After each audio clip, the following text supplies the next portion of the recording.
Welcome to சாராவின் பயணங்கள். இன்னைக்கு நம்ம சேனலில் என்ன பார்க்க போகிறோம்னு பார்த்தீங்கன்னா 10+ months பேபிக்கான ஃபுட் எப்படி ப்ரிப்பேர் பண்ணுறதுன்றதை பற்றி தான் பார்க்க போகிறோம். ஒரு 4 சின்ன வெங்காயம் அதை எடுத்து கட் பண்ணி வச்சுக்கோங்க.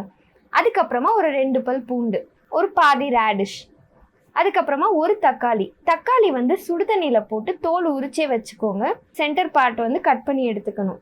அதுக்கப்புறமா ஒரு கேரட், ரேடிஷ் வந்து பாதி போட்டாலே போதும், கேரட் வந்து முழுசாக போட்டுக்கலாம். அப்புறம் இது எல்லாத்தையும் கட் பண்ணி ரெடியாக இருக்குது. இப்போ வந்து பார்த்திங்கன்னா நான் 1 டேபிள் ஸ்பூன் அளவு நல்லெண்ணெய் ஊற்றிருக்கேன். அதில் கொஞ்சோண்டு கடுகு உளுந்தம் பருப்பு போட்டிருக்கேன்.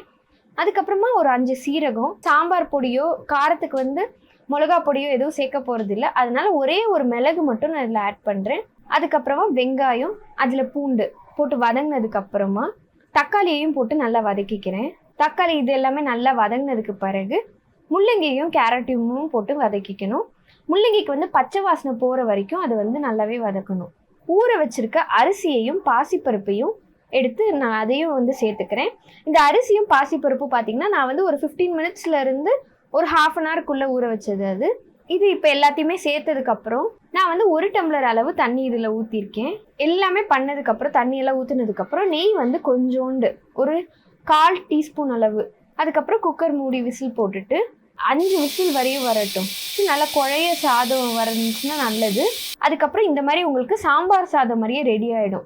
என்னென்னா நம்ம இதில் உப்பு போடலை, சாம்பார் பொடி மிளகா பொடி எதுவுமே கலக்காமல் இது வந்து ப்ரிப்பேர் பண்ணியிருக்கோம்.